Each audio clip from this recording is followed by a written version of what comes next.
integration like that. What she doesn't have a copy of that. Just go over and hand that.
Cruz gets triple.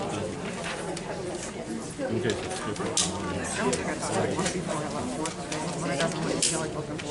They only changed policy 202 from last week. No, policy 202 was on last week, but afterwards they took it off. Right. It's back on. It's back on now? Mm-hmm.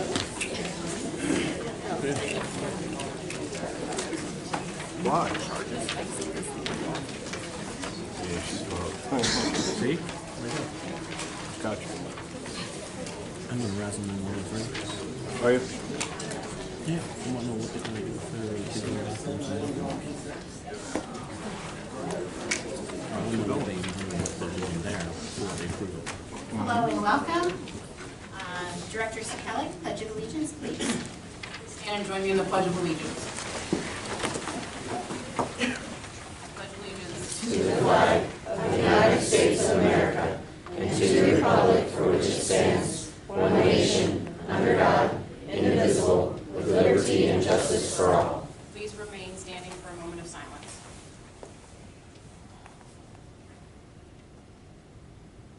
Thank you. You may be seated.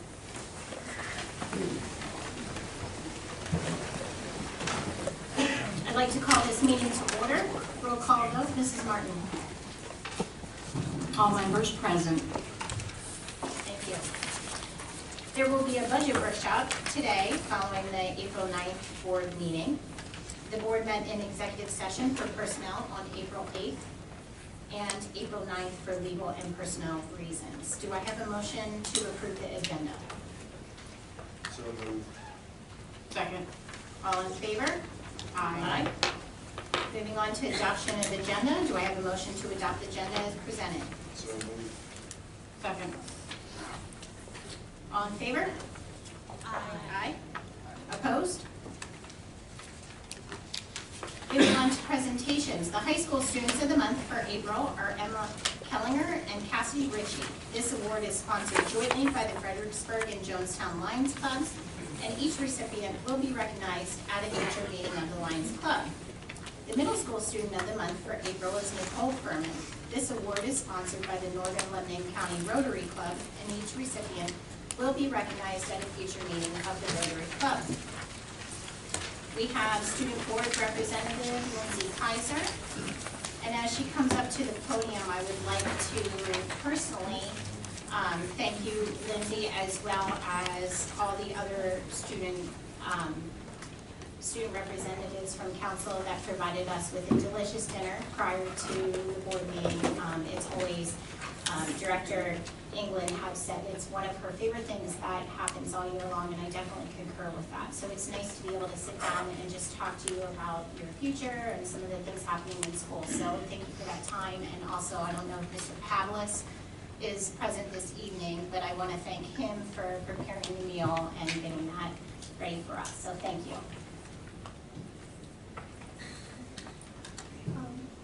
Yeah, we were glad to enjoy that time too. Thank you. Firstly, Mini-Thon happened this past month. The middle school raised more than $19,650, and the high school raised more than $20,750. baseball. On Monday, April 22nd, there will be the first Strike Out Cancer baseball game at Wenger Field. Junior varsity will play at 4:15 p.m. and varsity will play at 7. Admission will be by donation and all proceeds will go to the Four Diamonds Fund. In Student Council, right now our main event is the talent show. That'll be the week before Easter break, and it features both high school and middle school participants on a voluntary basis. And preliminary screenings are occurring this week. We are also looking at doing things for our teachers for Teacher Appreciation Day, for our 3rd annual end-of-year luau, and we're working on homecoming for next year. Thank you. Thank you. Mr. Rizzo, I believe that you have a presentation for us.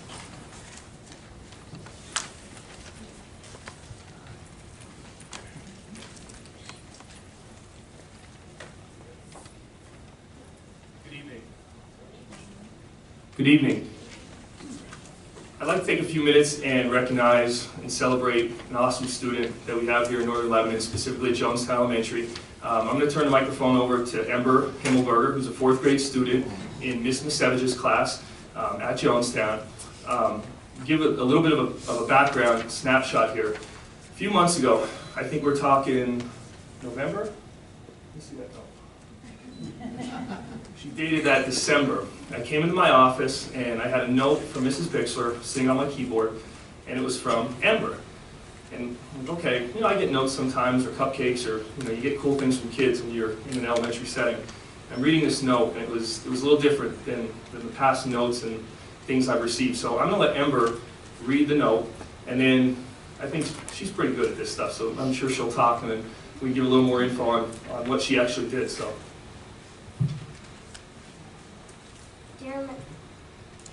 Dear Mr. Rizzo, today I had an idea for a fundraiser. I was thinking that for 2 quarters, everyone would get a piece of tape to help tape you to the wall. At the end of each day, we would collect all the quarters and send the money to charity. If you don't like my idea, it is fine, because I will definitely think of others. Sincerely, Ember Himmelberger. All right, I'm going to put Ember on the spot. So when I had this note, I was blown away. You know, there's a 4th grade student who took initiative to want to raise money for a great cause. And first thing I did, I think I contacted Miss Misevich and I said, I need to talk to Ember. We need to put a plan into place. And obviously my answer to her question is yes. We had to work out some kinks, obviously, on, you know, first thing was, where are we donating this money that we hopefully raise? Where we donated? What was the charity? Make-A-Wish. So Ember chose, out of all the charities, and there's so many good ones, she chose Make-A-Wish.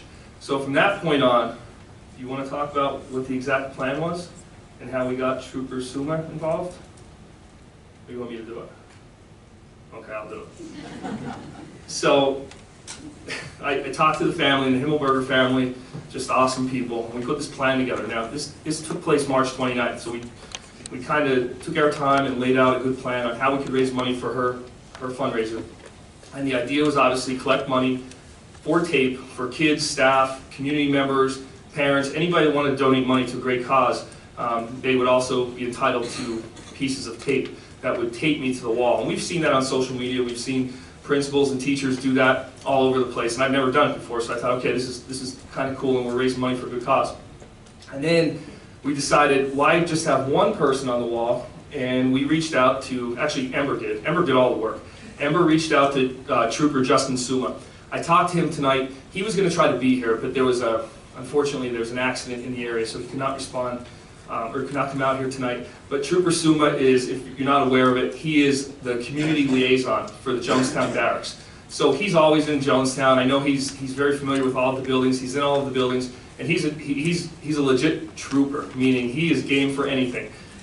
So March 29th, which was Friday, Trooper Suma came in, and we had a lot of tape. We had a lot of parent volunteers, right? And we had a lot of kids that threw tape on myself and Trooper Suma.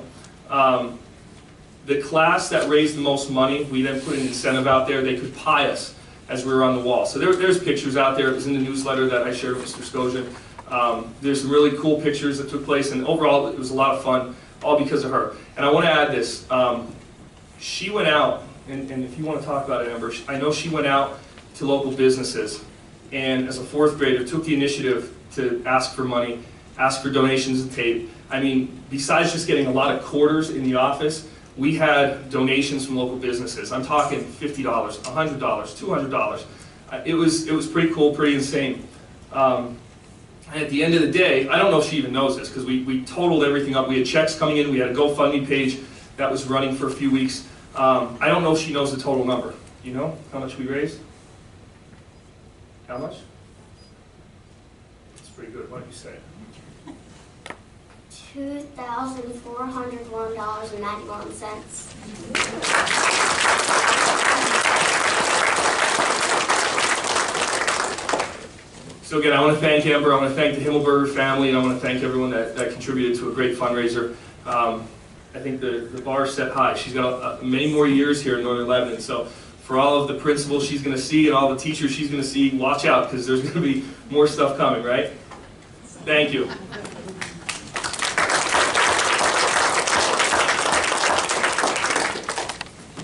Congratulations, Amber. You definitely make us proud. We do have one additional presentation this evening, admin presentation. We would like to welcome Ms. Leanne Martin to speak about transportation. Thank you.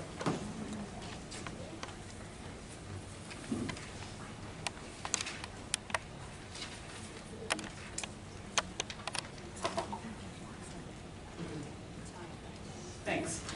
Okay, so I'm here to present on transportation. As you can see on the agenda, we have an agenda item to approve a transportation contract with DB Fisher. And I just wanted to go over some things, highlight how the process worked and how we selected them, and as well as highlight some of their business, and they're here to do some of that as well. They're going to help me with that tonight. So we went out to bid for this. We had a bid submitted by DB Fisher's. I have put the cost for this into the budget when we went over it. So we pay approximately $2.2, $2.3 in that range $1 million for transportation per year. And then we are reimbursed by PDE for the majority of that, around $2.2 million. We've calculated this out, and we'll talk dollars first, and then we'll go through everything else that's fun and exciting. But and we calculated it out, and it came to an additional about $230,000 is our estimate. Now, we need to explain that there's a lot of moving parts in this, a lot of things that can change and that can impact this cost regarding students on the buses, PDE reimbursement. There are factors that impact your PDE reimbursement amount, and the most heavily weighted items are your number of students on the bus, your number of students on the bus for dead versus live miles. And those are factors that can change, factors that we're going to be looking at together with DB Fisher over the next few months to try to become as efficient as possible and work that number down is our intent. So I'd like to go over some of the other things that we're going to have through this process that we've included that increased price in the final budget that will be presented later tonight, the proposed final budget, I apologize, as well as we've included the cost for an internal employee to do the route design, to be there available by phone and to communicate back and forth and have a designated person or individual doing our routes that's an internal employee. Just a little bit about DB Fisher to start. They are a family-owned business. There are 6 of them, 6 partners. So when I met with them, they all came in, we squeezed in my little office, and the original bid that was submitted by them, we had to come together and we worked really hard, and we worked and we came up with a solution to cut the original additional over the PDE reimbursement amount by 50%. So we threw our heads together, the 6 of them, Steve and I in my office, and we worked really hard to get this cost down as much as we possibly could. But they're a family-based business, so they came in, all 6 of them. The majority of the partners live in our district. They have children attending our schools, and they are excited to serve their home district in this capacity and work with us on transporting this. They have been in business since 1964, and they've been working with the Northern Lebanon School District's transportation in some capacity since 1970. So obviously that's not these guys. They got some other partners sitting over there, so I didn't want anyone to make assumptions about your age there. So they are a central location. While they are not in our district, they are right over the district line, and they are centrally located. We have a really wide district. I'm sure we're all aware of that because we're community members up here, a lot of us, but we are a really wide district, and they are centrally located. They're not more than 15 minutes from any elementary school. So that goes into play with your dead versus live miles. They have on staff, we're going to go over some of the highlights of their company. They have on staff an experienced third-party tester and examiner, a fully staffed office with at least 6 people available to assist district administrators or the district employee when they call in with an issue for busing. They will have 1 dedicated service individual whose only job is to help Northern London School District and answer our calls and answer our questions. They have on staff 5 instructors for CDLs and 2 instructor coordinators. They have a certified drug and alcohol trainer. They have 3 employees trained and certified as car seat installers. They also purchase all of the car seats and boosters that will be used by the district. They inspect those for safety and they look for any damage done on them, and they will replace them if they're damaged, and they clean and disinfect them regularly. They also conduct quarterly trainings with all of their employees to review safety procedures, driving procedures, and student disciplinary policies. They have a monthly newsletter that goes out to all of their drivers on safety. They have mechanics on site, as well as a fully equipped garage to do any repairs on the vehicles, and 2 on-road service trucks to go out should there be a bus breakdown anywhere or a van breakdown. And they have mechanics that have company cell phones on them available for 24-hour service calls. So even if it's after hours, they're going to send one of their, I call them the AAA trucks, they're sending one of their AAA service trucks out there to work on the bus and get it fixed and back up as soon as possible. And those servicemen are also CDLs. So if needed, they can have one of them just drive a bus out there to get the students and work on the bus later. They are encouraging, so the system that we currently have as bus drivers is we have 3 different companies supporting our district. And they would like to, and we would like to encourage all of the bus drivers that are working for the other companies. You're welcome to apply with them. They encourage you to apply with them. Any bus driver that would apply with them would have to go through the regular hiring process that they have, but they definitely welcome those applications. And now I have Principal Hassler coming up. I just asked her, because one of the features that we're going to be getting that will be new to the district with D.D. Fisher is all the buses and vans will have cameras on them, as well as GPS tracking. So I asked Principal Hassler to just really quick pull all the bus incidents and talk to that aspect for a little bit. So, thank you. Thank you. I'm here to provide a snapshot of what bus misconduct referrals for this school year up to this date look like. And I want to start by saying that bus drivers have an extremely challenging role and that they're keeping our students safe, and it's very difficult because they're expected to look forward while all the action is taking place behind them. So we thank our bus drivers for that every day. We had a total number of 185 bus misconduct referrals so far to date this year. 112 of those were elementary, 73 of them were secondary level. We had 117 total students referred, and so the number of referrals is higher than that because we had a number of repeat student offenders. And I think the number that I want to highlight is the number of higher level offenses that we've had. Those are offenses that require administrators, people at the school level to do some type of investigation, looking into what exactly happened, getting statements from students, and in cases looking at cameras and listening to audio. So we had 41 of those this year to date, and camera audio would be very helpful in those situations. thank you. You're welcome. Thank you. Okay, and with that, we would like to highlight and just show you what the cameras on the buses and what you're able to see with these cameras. There will be 4 cameras on each bus. How many on vans? That's 2 at the most. Okay, 1 to. Obviously, you need more cameras on the bus, but we'll have 4 cameras on the bus, so you can see that right up here, all the different angles and what you'll be able to see on those.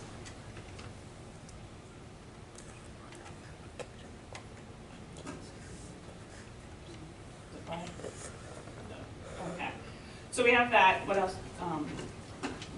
Did you want to speak to this, or did you want me to? It doesn't matter. Okay. So he is also showing some pictures of his company out on Grace Avenue. I'll just play the video there. Okay.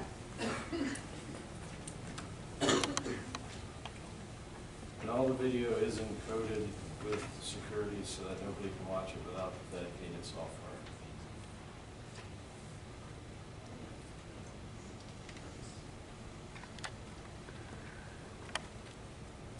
Okay.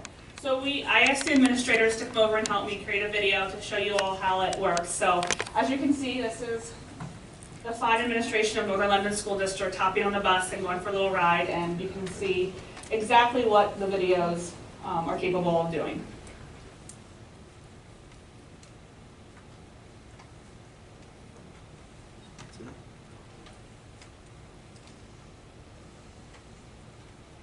This is the 3 camera that we're currently using. And we will have the 4 cameras on the bus. And then there's also the GPS system.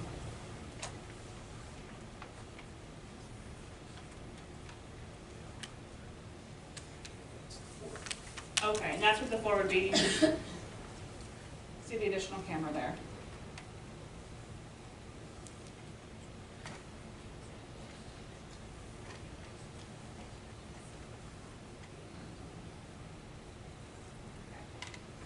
You can see that one, that's just a screenshot of all our vehicles in the area.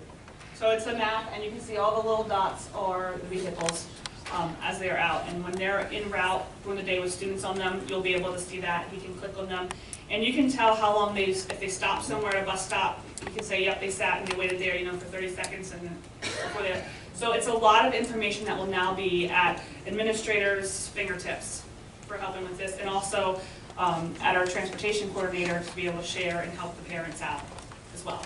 Okay? That's a satellite picture of the school with all the vehicles sitting at the high school. That's a picture of the breadcrumb trail from that specific bus getting to the high school. And if you can read it, the tag shows the date, the time, and how fast the bus was traveling. There's a map overlay of the breadcrumb trail with the blue line showing where it went.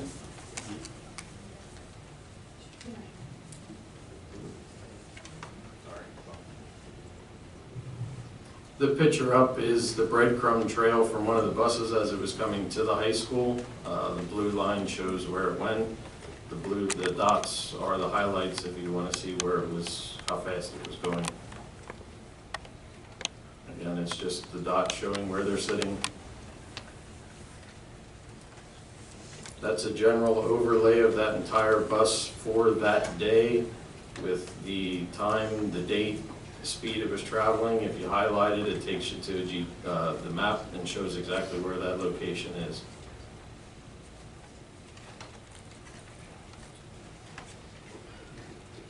That's Kelly. That's one of the office personnel.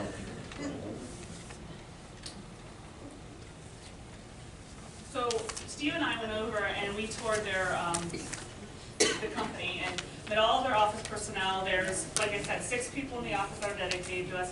They have a space in there for their meetings. They have a shared agreement with the fire hall across the way where they can have large meetings for all their staff to get the trainings together. So they have a really nice facility. I even saw the garage where they work on the buses, the vans.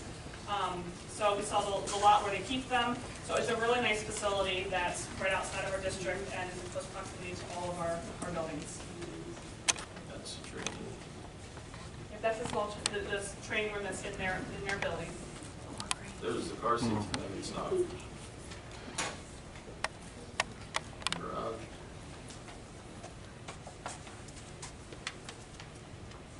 They even had a really nice setup to keep the buses washed. The truck.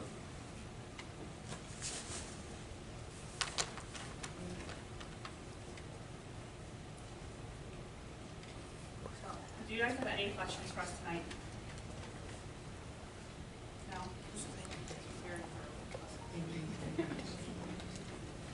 Thank you guys for working with me on this to present everything and be all inclusive. I know one of the things that we had asked was in regard to just the communication, and I know you touched on it, about that dedicated person to return calls. I'm wondering if you can explain that a little bit more in regard to the radio usage, which was new to me. So do you mind explaining that a little bit so we understand that? Sure, let's do it. If I miss anything, let me know. That's all right. But one of the things that's included in the contract is that we will, all buildings, will be able, and the transportation coordinator will be having a two-way radio that goes back and forth with all the buses, all the communication that's going on. So everyone will have direct access to whatever they need. Plus, we can have that two-way radio to go to our dedicated person. Her name is Kelly. And she's been working with us already. Phoebe Fisher already does about, 22 of our runs, I think? Something like that. And Kelly's our current representative, so she'll. 29, I think it was. 29. So she'll still be working in that capacity with us. So we already have that relationship formed. But Kelly will be our dedicated service rep that we can call at any time when there's a run out and ask for questions. And we will also have the radio system to go back and forth as well. So it's a lot more streamlined communication in that aspect. Thank you. Thanks, guys. Thank you. Thank you. Board, no further questions? We will now move to the point of our agenda for a public input session. This will be the public input session for items on the agenda. Our first individual this evening is Jean Gundrum for commenting on the agenda policy 202, please.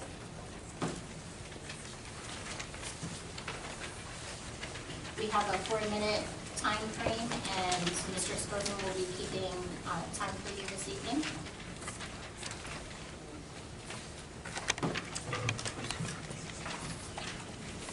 Hi, Jean Gundrum, 56 Washington Avenue, Lebanon, 17046.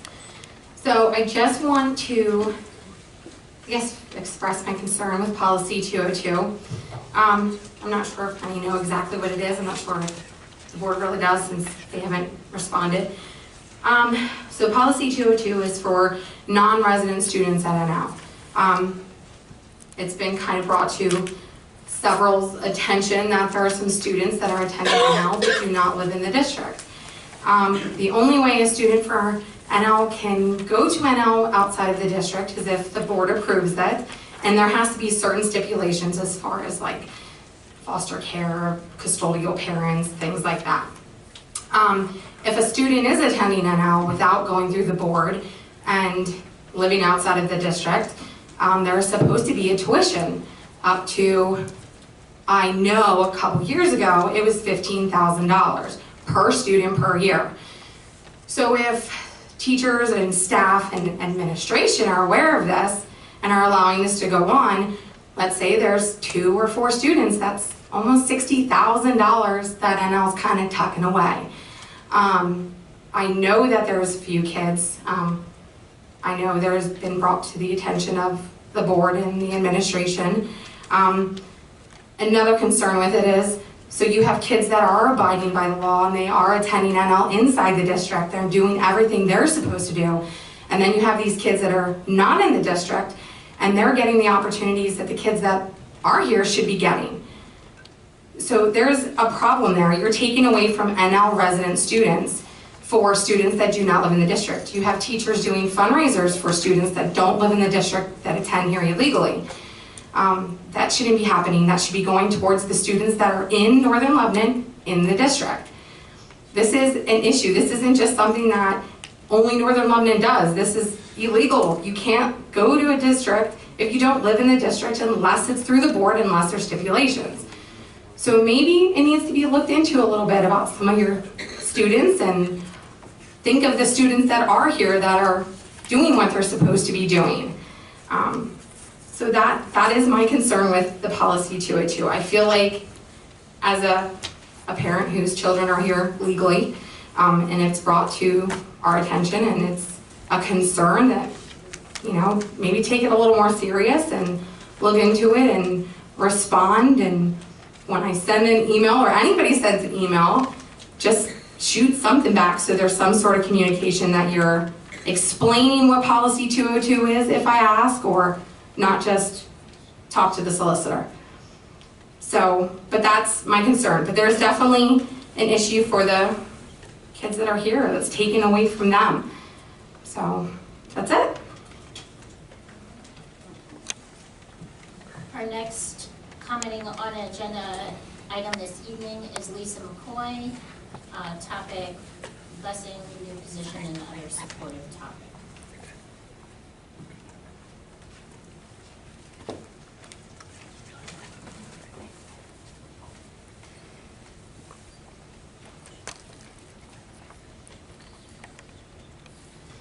Lisa McCoy, 445 South Lancaster Street in Lebanon.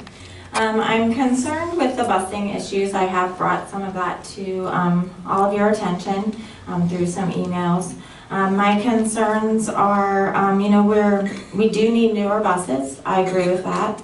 I really think that the issues with cameras and GPSs and all the bells and whistles, to quote one of the board members, maybe we need to dial that back, because part of the problem with all of these 185 incidences on the bus might be the fact of the respect that the students have towards the people who are in charge of them or who are doing things for them. So maybe we need to look at a different route as into why we're having these incidences.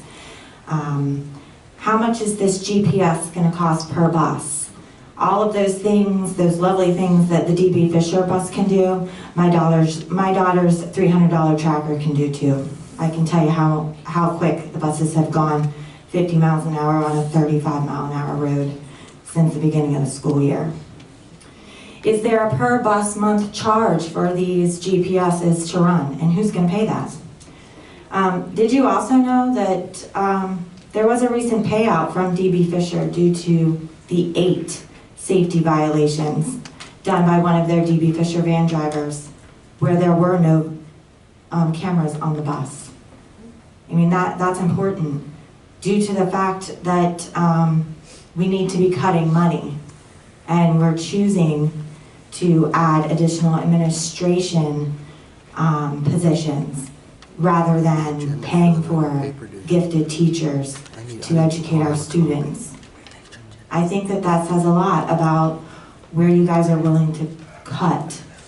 And I think that the teachers and the staff should be your #1 priority after the students, along with their education. And adding additional administration when we have many substitutes, especially for a gifted program, when we had a candidate and you guys chose not to do it for budget reasons, per some of my board members' quotations there. I really think that we need to look at it. Teachers, staff, I think you really have done the bus drivers wrong in this district. They have a lot to put up with, and they should be given a little bit more power as into what they are capable and able to do. The administration needs to have the power within the school district in the building, but it needs to be looked at.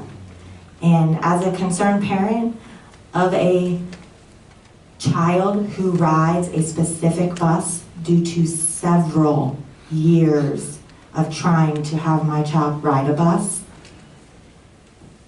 with all the safety issues that have been caused by my child riding a bus and putting her to a van and having to call and get transportation redone every year.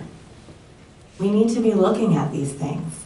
We need to be looking at those kids with IEP transportation pieces in there. It takes some special people to drive these kids around, especially when the respect or disrespect is misplaced. It's misplaced onto the bus drivers because that's really the only place that they can put it. They can't take it to their parents because their parents will put them in their place. They can't really take it to the administrators as much as they would like to because they will be in trouble. McCoy. Our next speaker on the agenda this evening is Andrew Murphy on policy and position and budget. Good job, Lee.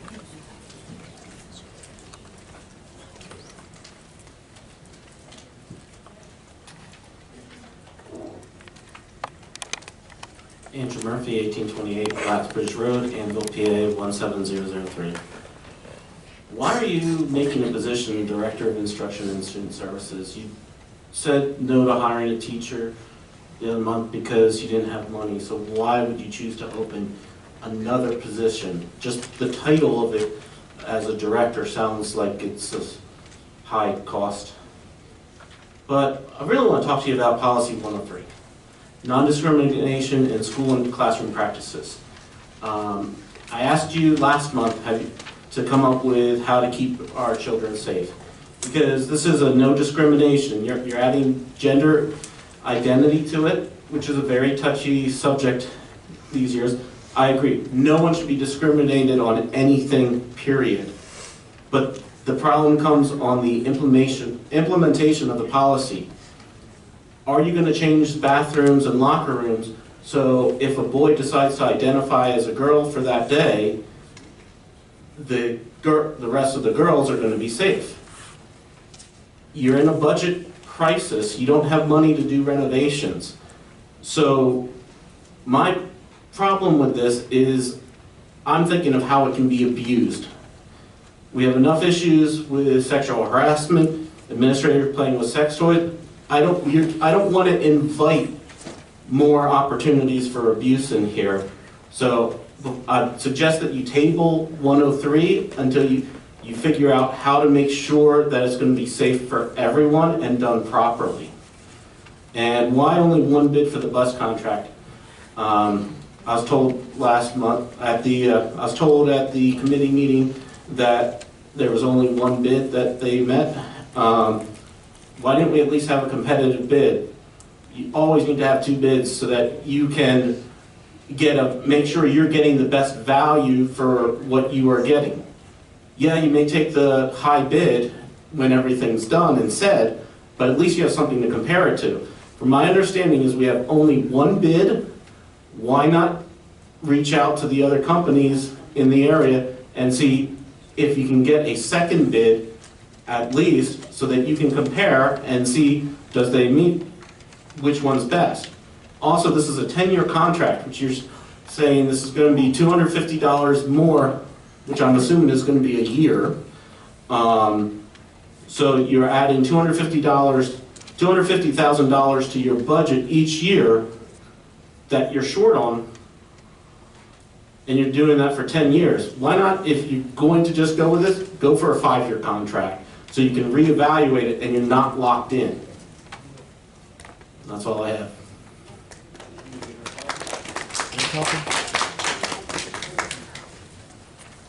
Do we have any old business this evening?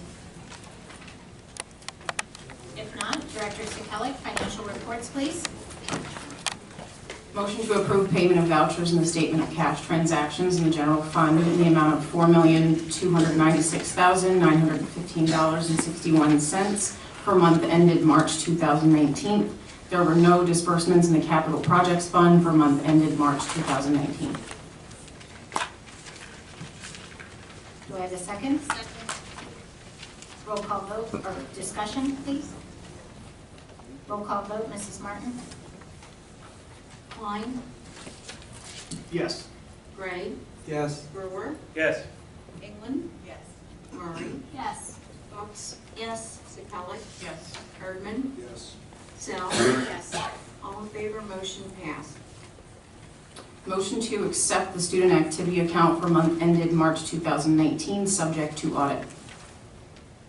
So moved. Second. Discussion? Roll call vote? Gray, Yes.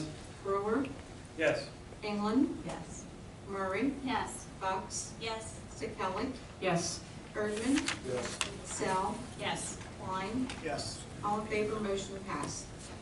Moving on to budget and finance, Director Sekelic, please.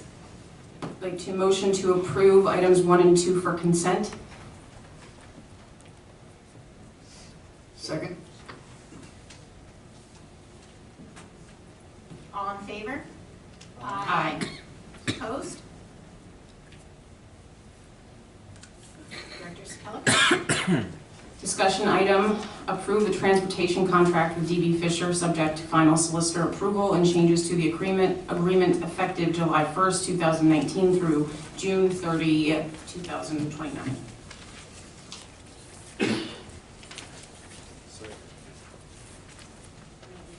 Discussion?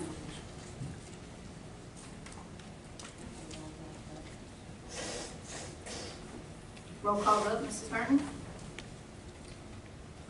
Brewer, Yes. England, Yes. Murray, Yes. Bucks, Yes. Stepelli, Yes. Erdman, Yes. Sell, Yes. Klein, Yes. Gray. Yes. All in favor, motion passed. Thank you. We look forward to working with you, and we're thankful to have you all come to the meeting and provide the information. And I know Mrs. Martin, as well as all the individuals from DB Fisher, have invested a lot of time and energy into building this partnership, and we look forward to continuing. As we move forward with the agenda, I just ask that if you would like to have personal conversations, you would remove yourself to the hallway so we can continue with the meeting orderly. Otherwise, we'll move on to buildings and grounds. Director Burrow, please. Two items moved to for consent on your agenda.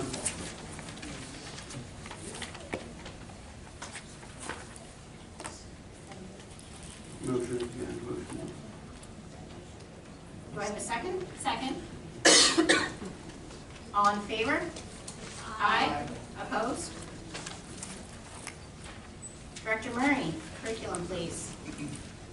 Motion to approve the following items. Item number 1, item number 2, and item number 3, and item number 4. Do I have a second? Second. All in favor? Aye. Aye. Opposed? Director Murray, it looks like you have some information to share. As we have information, I'd like to highlight the CTC National Honor Society inductees. Sarah Heister for dental assistant, Sydney Mengels for sports therapy science, Rayanne Lessing for sports therapy science, and Zachary Cox for sports therapy science. Congratulations to those students on all their hard work and dedication. Thank you, Director Murray. Moving on to extracurricular, Director Klein. I have two consent items that I motion to approve. Second. Roll call vote. All in favor? Aye. Opposed? All right, and then I have an informational item. The first annual athletics reception will be held 6 p.m. on May 14th in the cafeteria. We're going to honor student athletes who received accolades this year and celebrate the coaches who helped them along the way. Thank you. Director Erdman, Human Relations, please. I have 7 items for consent. Second.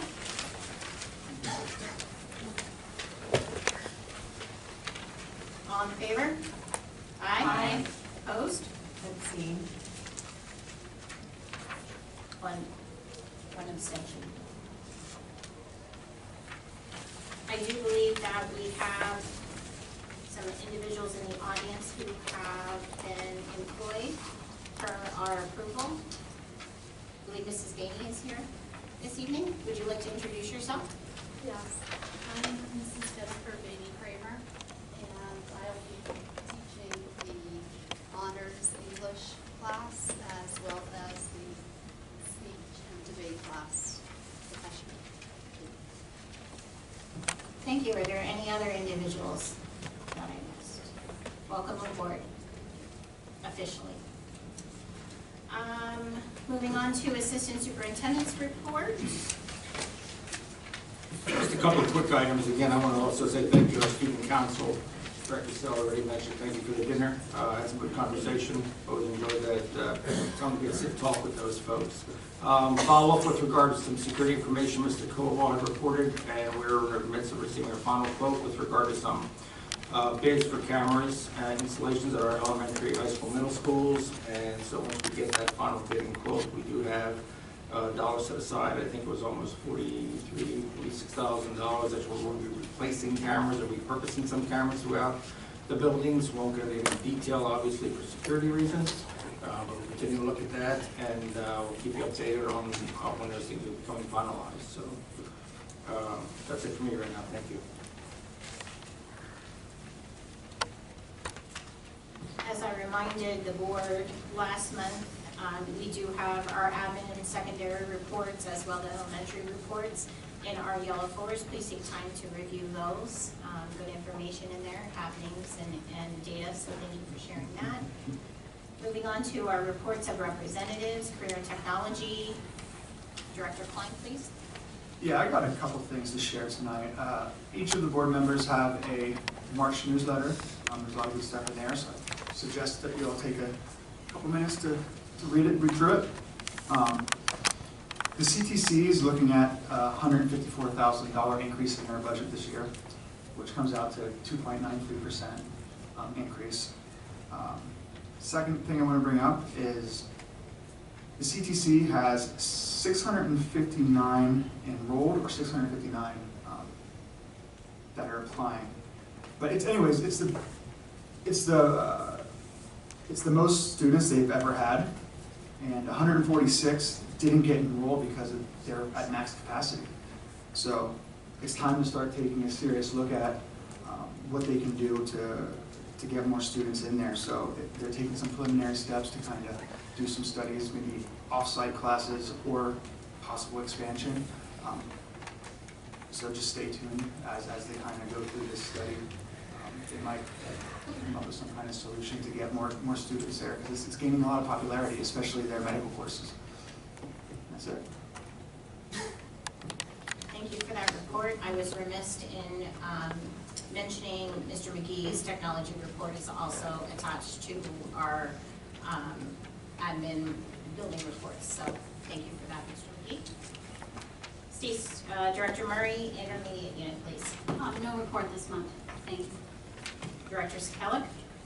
I will be attending the PSBA Advocacy Day, April 29th, and the administrators that have been invited. I encourage you to strongly go. These are the people that set mandates that we have to follow without giving us the money to follow it, and then we struggle. So I will send an email out with the topics for discussion as PSBA sets those for us, but school safety will be one of my main topics, going in with our most recent experience and how we can financially afford to do that, while also putting education at the forefront as well. So I will have an update next month on how that goes. Thank you for representing the board in that capacity. Moving on to public input for items not on the agenda. We have a few. We'll start with Andrew Murphy, policy, position, and budget.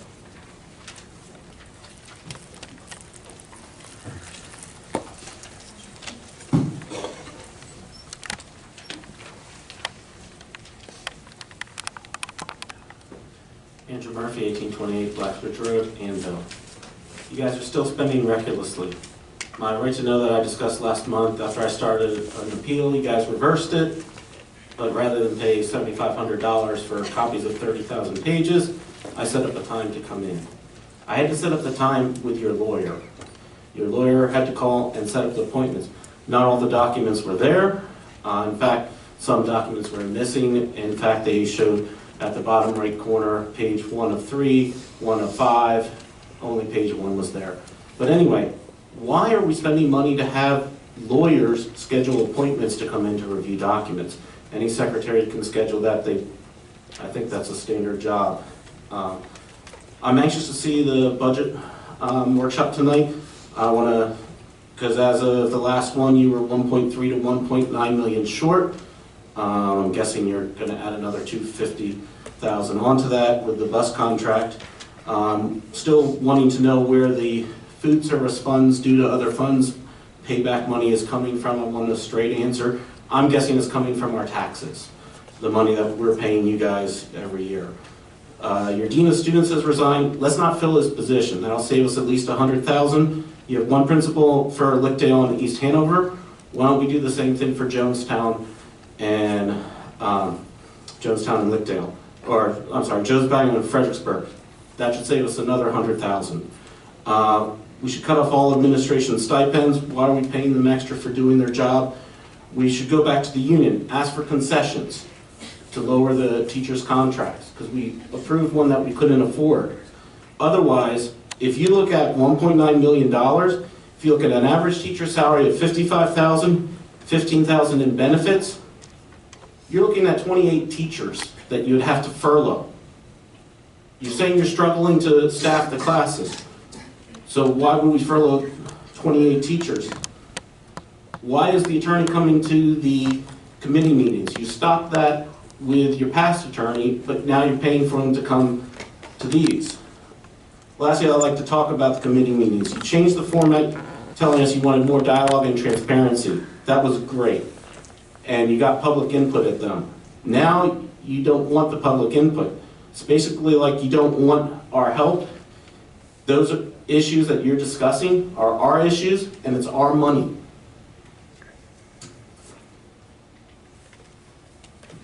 Lisa McCoy, blessing new position and other supportive topic.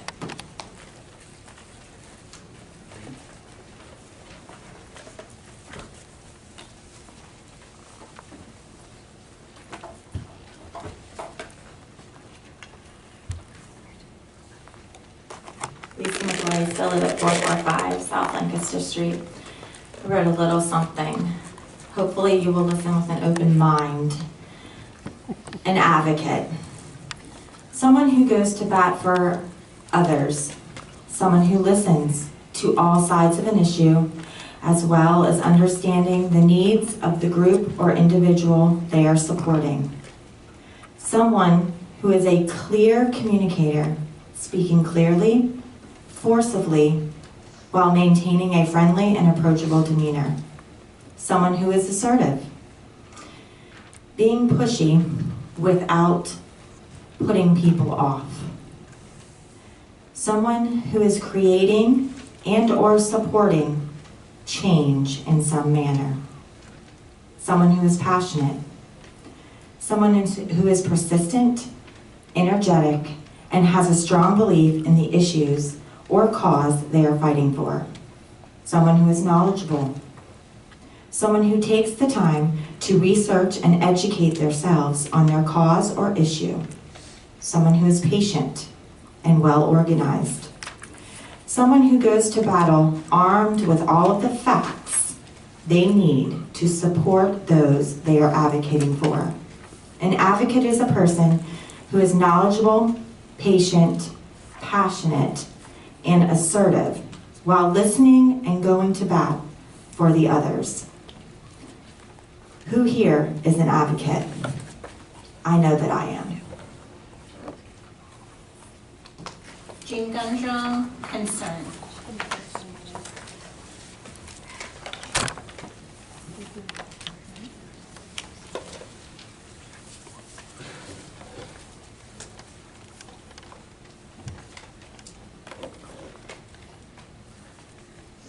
Jean Gundrum, 56 Washington Avenue.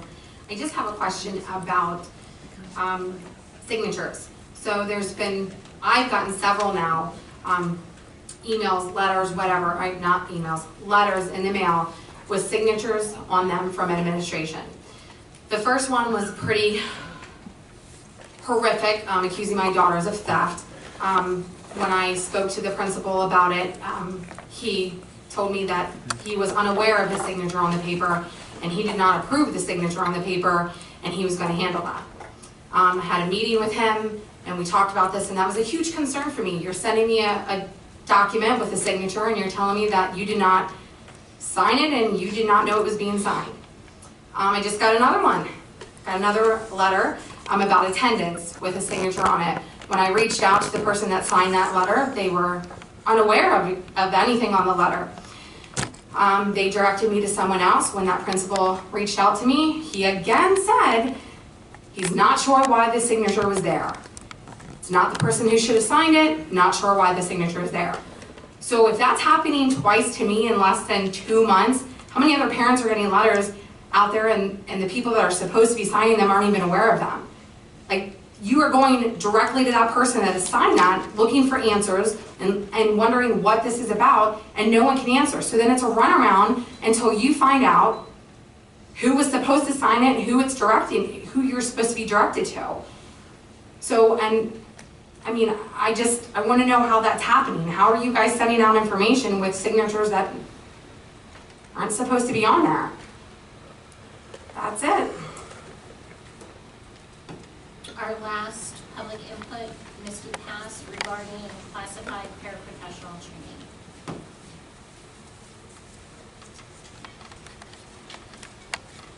My name is Misty Pass. My address is 28 Moonshine Road in Jonestown.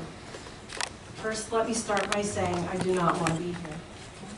I'm a PCA, a personal care assistant, in one of our elementary schools.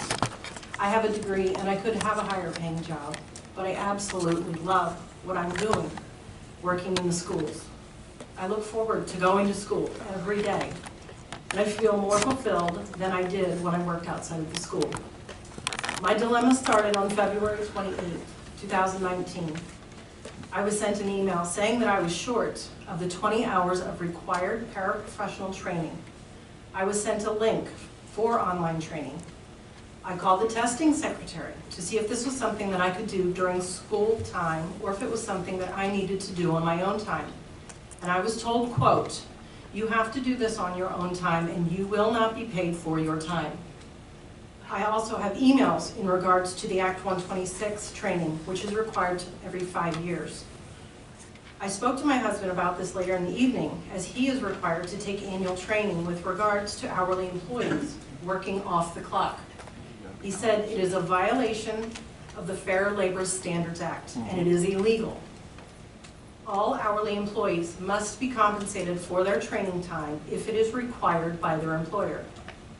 According to the FLSA website, quote, "An employee does not have to be paid for training time only if all 4 of the following criteria are met. Number 1, attendance is outside of the employee's regular hours. 2, the employee's attendance is voluntary. 3, the course, lecture, or meeting is not directly related to the employee's job. Number 4, the employee does not perform any productive work during the training. If any of these 4 criteria are not met, then the training time must be treated as work time." I spoke to my building principal about it. He placed a call with the assistant superintendent, and the message back that same afternoon was that I was to be paid for my training time. I submitted my training hours on March 8th and March 22nd. Fast forward to March 28th. The Business Affairs Office sent me an email denying the hours of training that I submitted. The email said, quote, "These trainings are required for the job, which means they are not eligible to be reimbursed." This makes no sense to me, because on the FLSA website it says if they are required, they need to be reimbursed. After speaking to other classified employees who are also required to participate in the trainings, I learned when the subject of compensation was asked in the past, starting during Dr. Bell's tenure, they were told, quote, "You need to do it to keep your job or you will not be paid." People have been afraid to speak up for years out of fear that they will lose their jobs. We are the lowest paid employees in the district at $10.10 per hour. I make less than $175 a week, less. Important to note is that in the training emails, they were sent to over 30 employees, and this has been going on for close to 20 years. We could all find more high-paying jobs, but we love what we do. We have no representation.